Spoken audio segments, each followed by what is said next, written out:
Okay, so we're here for part 2, and we're going to start with talking about SM Entertainment, which is a 2-minute slog, but I'm really interested in that, and I want to look up what we are about to hear. Started to control more of the styling and photography of SM idols, expand her control over music video production through rebellion. Nothing is easy and there's no magic formula, but people can be manipulated. Wow, okay. Reveals inner demons, literally complaining about former virtues, signaling bosses, but hates using honorifics. Not surprised. Explains why she still wants to be an employee even though she hates rules. Conflicting. Why she created new jeans. Control freakiness is the path to artistic freedom. Probably. I mean, maybe she's think that that's the truth. Brags about work ethic of New Jeans girls. Her soul left her body and told her to create her own label with her at the head of. This is the shaman part, gondolom. I think so. I slipped in a Hungarian word. Yes. If you don't understand it, that was Hungarian. I mix sometimes the languages in my head. Narcissism 3.1, experimenting with the false self. Creates a pity party about the exorbitant cost of her legal fees. Reveals clues to her upcoming legal strategy against hype. Reframing her bra. Is she really homebody or does she protest too much? Vexing, putting a donor support. Obsessed with home. Oh. Okay. And somewhere here the most watched part, probably this one, because wow. Okay, but we're going to talk about SM a little bit more as well. I think the 30 minutes mark is when it's going to start talking about New Jeans. Okay. I mean, let's go. If you didn't like it, you don't listen to it from beginning to end. Minute 19, she talked about going into SM Entertainment, and she boasted about how irreverent she was, yet respectful. And she said, like, I went into that interview saying, like, I don't like pop music. Oh, girl, like, for the shock value, yes, I think especially at that time when she was doing that, that could be kind of a fun calling card, like, to make a distinction between her and other candidates, for her to, like, grab attention like that. Why are you at a music, company interviewing? And she's like, I don't even like, pop music. Okay, I could see how she was using that as a ploy, also sort of being true to her, and then also applying for a graphic design job, which basically is, a step removed from the music. So in some ways, I think that makes sense, if she was really going to then sell herself on being a great graphic designer. And she also said that I didn't really care if I got the job or not. I was just interviewing places. And then she said that she got the job and there was really no graphic department or system in place, but she was encouraged. And so during that era, even though it was like second generation K-pop during that era, I think when she moved in, it was still, you can kind of think of it as early days in the sense of it codifying as a business or industry with best practices. It looks like they were still figuring things out as they went along.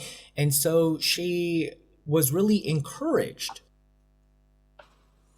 So, second generation in SM, it would mean Girls' Generation, Super Junior, Shiny FX, TVXQ, Yeah, yeah. I heard about the shiny costumes and it was written as well, but I heard it before or not. Just the styling. Yeah, the styling choices that she made, it, they were actually good choices because it was standout outfits. So I don't know.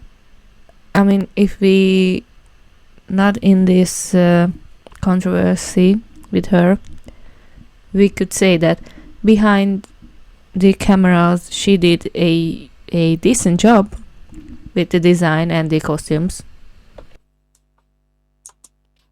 And so she really liked that, and that made her stay. So that answers the question of like, well, if you didn't really like music and you're a graphic designer, why don't you go, somewhere else? She liked the continuous positive feedback and reinforcement, like anybody does, while she was growing in her career. And she said that she didn't like though about the job as a graphic designer. Now we get to see her proclivities. She said she didn't like how she had no power. She had no power over the photos, over the image. She got the images, and then she was supposed to create a graphic design from that, particularly the CD booklet or the jewel case covers. So then she said she started influencing the stylists to give them direction. And she's saying like, oh well, how would the stylist listen to me? Or then she's saying she found her way, because in some ways you can see like how it makes sense. Like if you are wanting to have a particular vision for the final visual product, but the photos are taken in a different way, the styling is in a different way from what you want, then it could be a conflict. Although, you can argue whether she should have done that or not. Like, she shouldn't have done it because she should have just followed orders as an employee. She should have done it because she was showing genius and, breaking the mold, which was supposed to be about the talk that she was doing. So I'm going to favor more towards like, okay, fine. Yeah. If you really have like if you're gonna be like that creative director, these are early signs. You want to see somebody pushing the envelope. And then she said that she moved on from the stylist to now the photographer. She started picking the photographers, and then started doing the styling herself. So you could see like how now in the creative chain of command, she's just taking over and controlling all of these aspects, and to have her vision come through.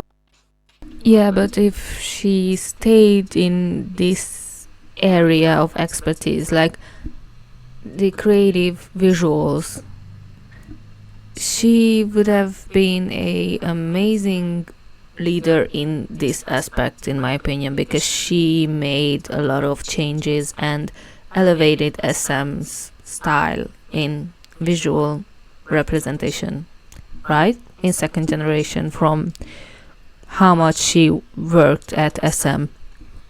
I mean, if it was 10 plus years, so we could say that she was there for. Alright, it was talked about in the press conference in ESPA time, so relatively recent times. So her hand was in a lot of things, and until this controversy doesn't surface, it was nothing bad mouthing about her in the industry. I mean, I didn't heard about anything this type of stuff since the press conference and since everyone is knowing her name. True. The thing that I have a problem with at this point is that is her vision of the visual. Does it align with the music? And she doesn't really care about the music. And so why does she feel like it's all about her, in the sense of like, this is my vision for the visual, but then, you're not involved in the music and you're not the artist anyway. That's a bit of a problem for me. She said that this was the girls' generation era, and then Yes, girls' generation, and yes, it's not. It doesn't correlate with the music and the visual aspects of this type of work. That's why I said, like, I think possibly that there is possible that she is not fond of popular music, but maybe she finds some niche genre at the time when she was young at South Korea that was played in the radio, for example. Maybe, I mean, she doesn't told any example of what kind of CDs she bought at the time that she adored that much, but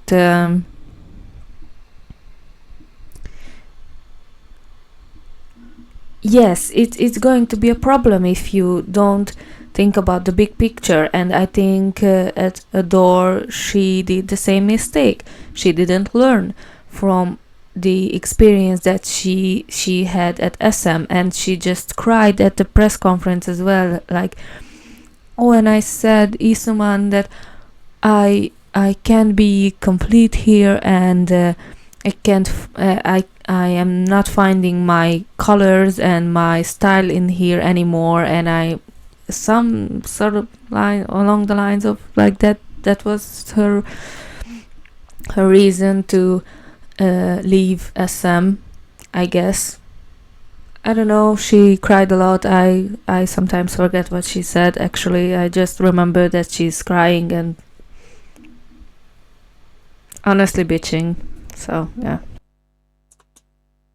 and she started to feel pain about how the idols looked in the music videos. So now it's not just about the CD jacket cover, it's the music video. She wants to control how they look in the music videos. So then she tries to mold the vision that she has of these idols into her own vision. Now, she's the one that brought up God first, okay? So I will bring up God in this way. If you don't hear the subtext of this is not godly. She's trying to play God. Not only is she molding idols' images for idol worship, she's molding them in her image, or the image that she wants. So this has Lucifer and all that. Very controversial. Well, yeah, Shiny Lucifer. Around Lucifer. the woods with the shaman, all of that written over it from an early time. But back Very to what controversial you're saying, stuff. Yes, expanded her authority into the music videos. And then in minute 26, she talks about how she rebelled against the SM manual for the music videos. So, yes, thank you for Congratulations. confirming that there's an SM manual for, the secret K-pop formula. So now this makes sense in the sense of what she was trying to talk about in the title of her talk was Breaking the Formula. And so she's saying that that's when she's rebelling against the actual Isuman's SM Entertainment's formula for successful K-pop. Everything, had all the recipes from the way that you look to the way the music videos were shot. But she said that there was no teaser videos. She created the teaser videos. She said there was no film-like structure for the music video. So she takes credit for that. And that does somewhat... Does she made it popular, or she made it a thing in K-pop? Because if she made it popular in K-pop, that congratulations. But if she made this a thing in Korean pop music, I guess she kind of a revolutionary. But at the same time, it's the two sides of the same coin. Like, she only think about herself and what she wants. She doesn't think about the artist. She focusing only her own artistry in her area, which is difficult in this industry, in my opinion, because it's have to be harmony with everything: the music, the sound, the visual, everything, the styling, the photography, everything. And she just made the everything besides the music aspect. She made it herself at 18, which could have been worked really well if she thought about the music itself as well, and it wouldn't have been a problem. Beside her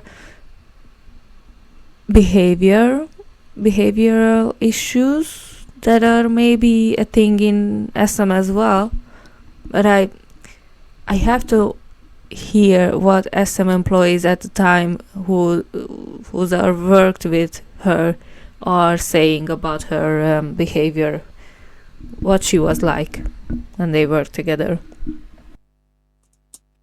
It makes sense because she said that she was obsessed with TV, and it seems like she's always dropping these TV shows that she is watching, I guess, to escape, and how it is resonating with her life at the moment. So it seems like she really loves the visual format.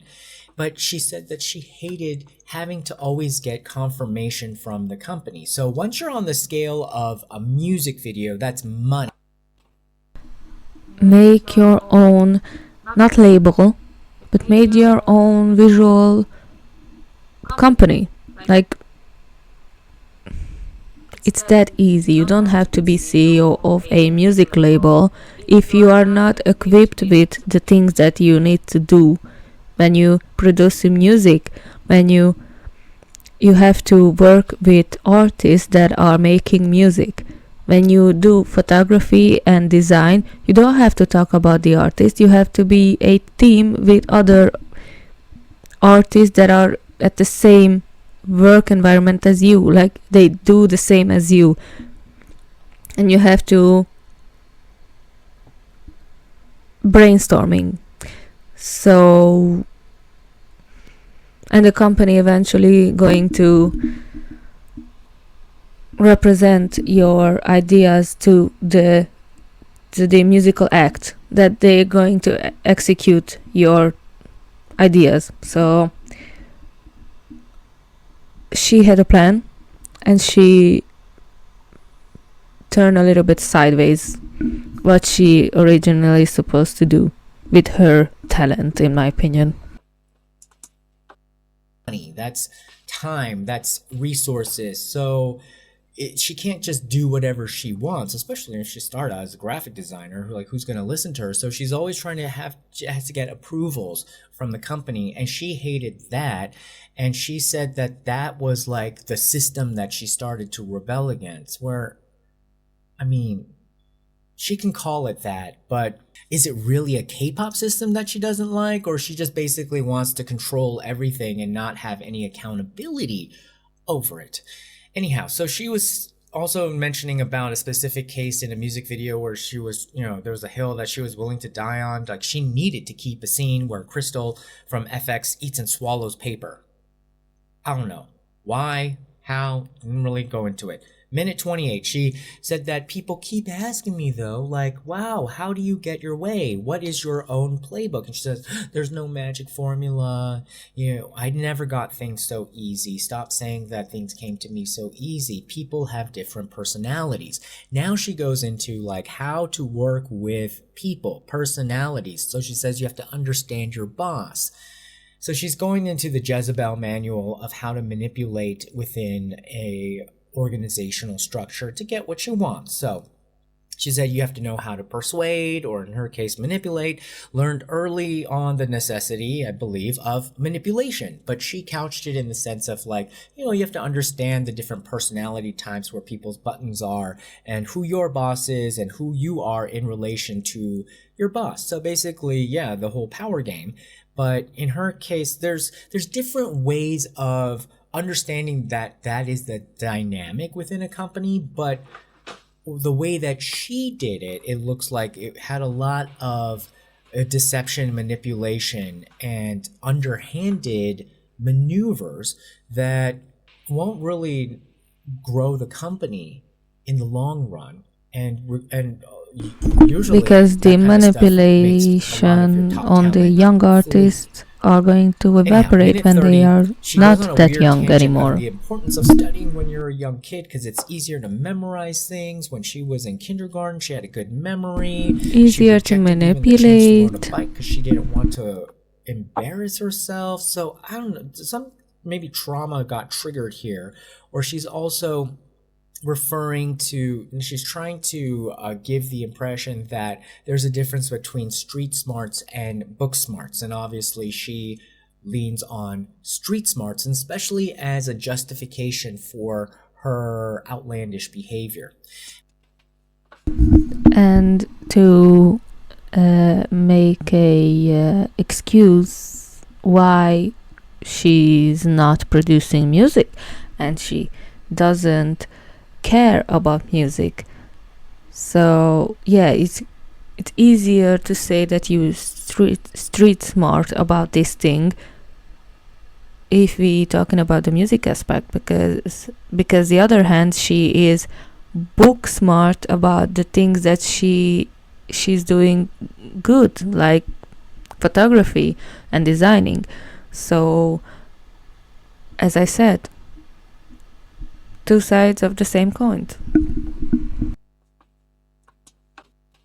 Minute 31, she reveals, I think, a major inspiration of her manipulation playbook, but she just talks about like, oh, Screw Tape Letters, that book by C.S. Lewis. C.S. Lewis was a Christian writer, and then Screw Tape Letters focuses on lessons that demons give each other.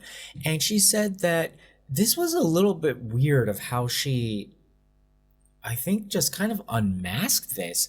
She said that one of the main lessons that resonated with her was that the demon said that one of the big strategies on winning the world is to make people forget the important things by belittling them and making them seem unimportant, which is like the foundation of her media play.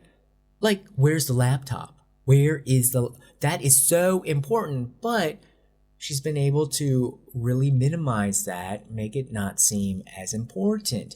The embezzlement, not really important. The sexual harassment, workplace bullying, not very important. What is important? Oh my God, you didn't say hi back to me in the elevator.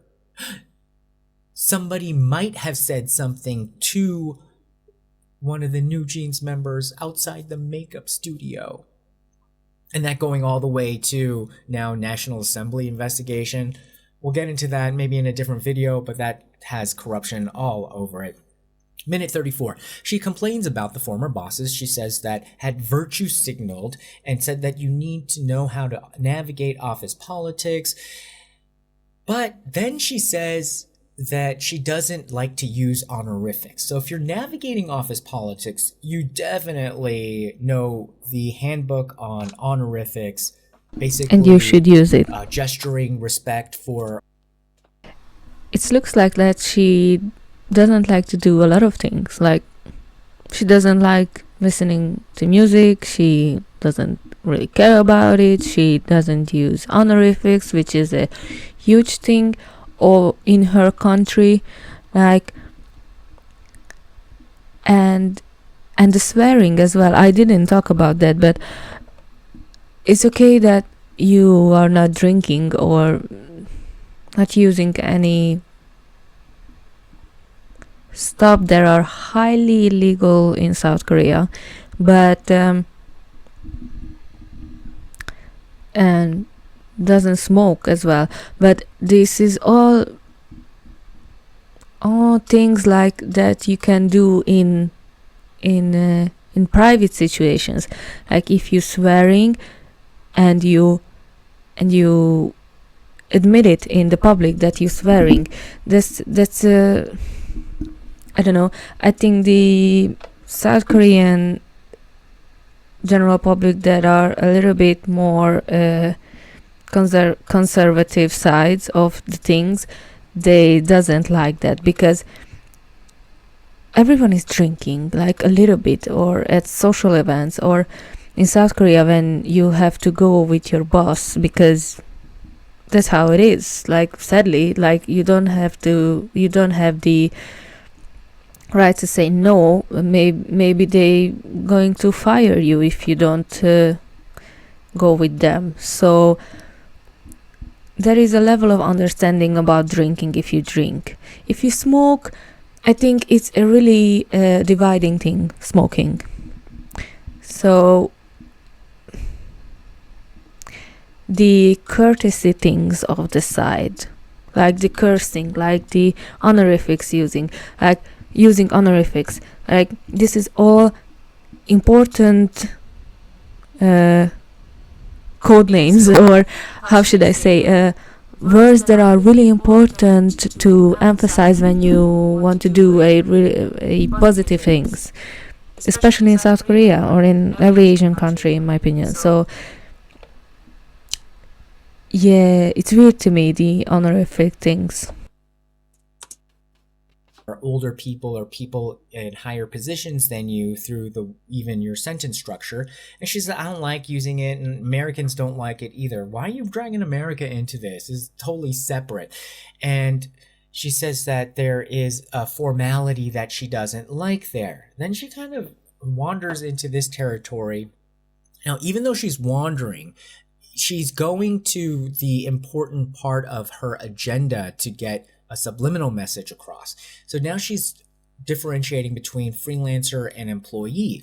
And she says, like, oh, I didn't want to be a freelancer, because she's anticipating an audience response or somebody countering back at her, like, well, if you don't like all these rules, regulations, checking in, like, and using honorifics, it sounds like you don't even like to be an employee. Why don't you just be a freelancer? Yeah, and then she said that she doesn't want to be a freelancer because she wants to control the direction on the overall deliverables. What she didn't say, though, which I think is extremely telling, made your own company. Be a freelancer. That's what I said. Because a freelancer has to deliver a specific artistic product. Remember, she said she can't even draw. Freelancers is the outside that she can't.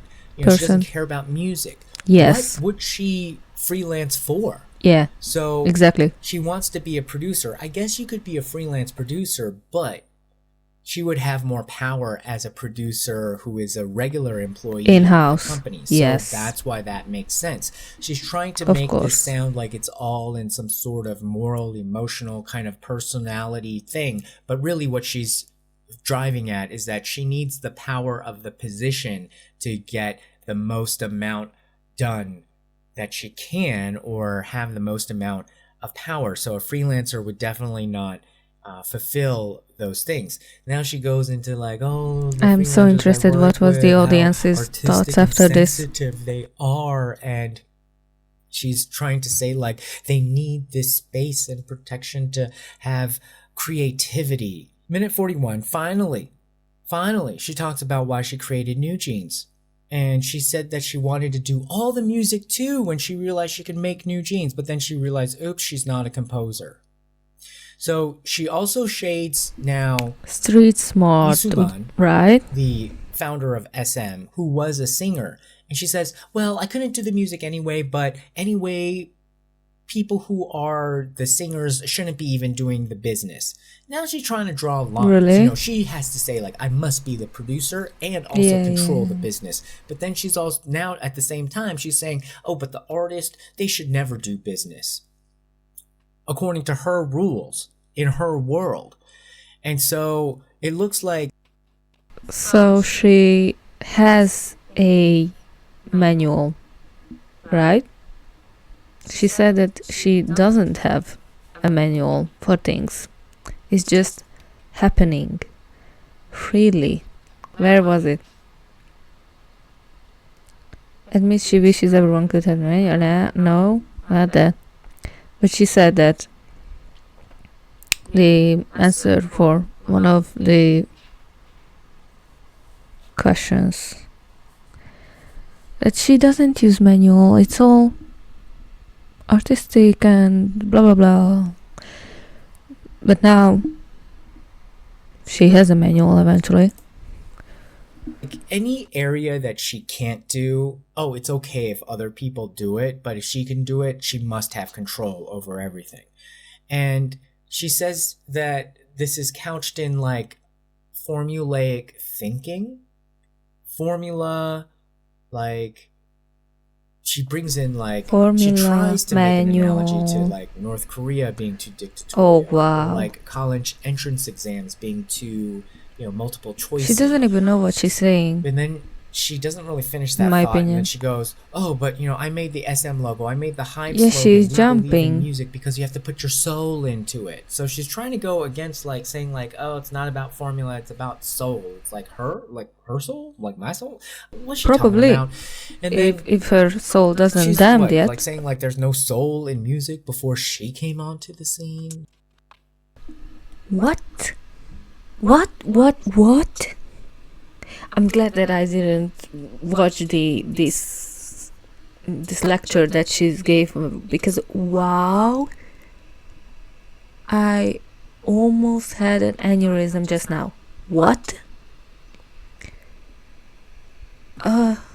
Wow. Doesn't have soul in the music until she jumped in the business. That's what she's saying. But at the same time, she's saying that she didn't like music when she was growing up because it didn't give her feelings. Okay, so which one is that? So this is very much giving sociopath, honestly, or bipolar, because she's going to talk about it in connection with Homeland. So, which is, I guess it's Homelander. It's supposed to be, but we're going to hear that as well. But I'm going to end this second part in a nice stopping point, which is going to be 41 minutes. Narcissism 301. Sounds interesting. So we're going to listen the last free part of this part 2, if my computer wants it as well, because wow.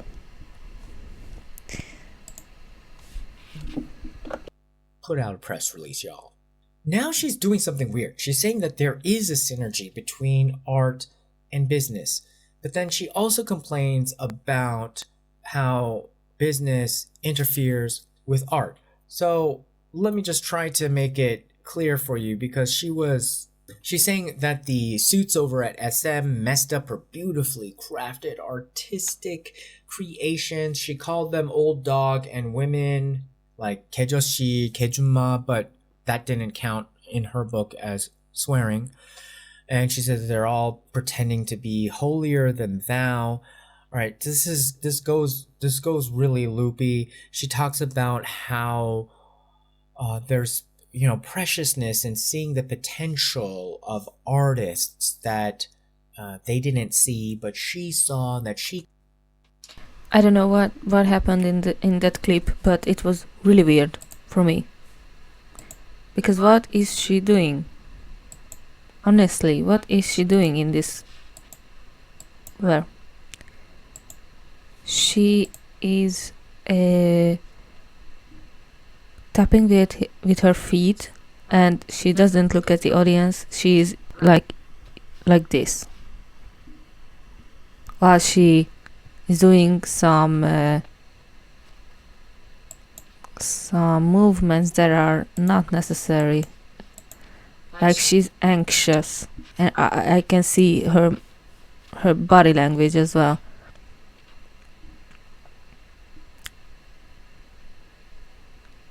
Yeah, and her head, like she's nodding. They listening music? They listen music? Because if they are, I mean, it's okay, but if they talking as during that clip, it's weird. face, and she tried to say, like, like how moms uh, keep the drawings of their kids even though their heads look like monsters. I don't know what kind of picture she was drawing about her mom, but let's go with it. She And was then not she an goes into artistic type, fan so art, how the New Jeans people love the fan art. But okay, we're at minute 49 now, and then so I guess her ADHD went to New Jeans again.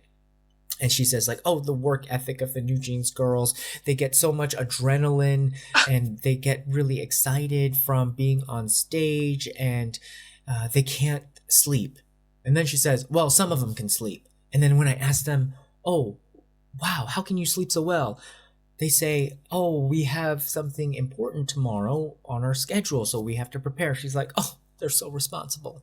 All right, minute 51. She's yeah, now they're talking about doing their astral job. projection and leaving her soul or her body to look Congratulations, you at herself. Because she's so sleep. about happiness, what it really means to be happy, and all of this soul searching. The result was to have her own label. All of this soul searching made her realize she needs to integrate management and production. And her shaman is to agreed. justify her stance. You guys, this is all loopy, but it has the points, the plot points that she wants you to get. The manual. To say that she needs to be CEO that has control over production and the business side, and she needs to be the CEO of Adore to then reiterate again her conflict. This was supposed to be about her breaking the mold of the K-pop industry, but really this is at minute 51 a strong talking point as a press conference in her ongoing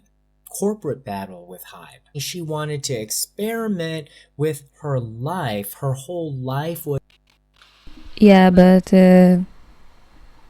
even if you're in this situation, I don't think it's going to help or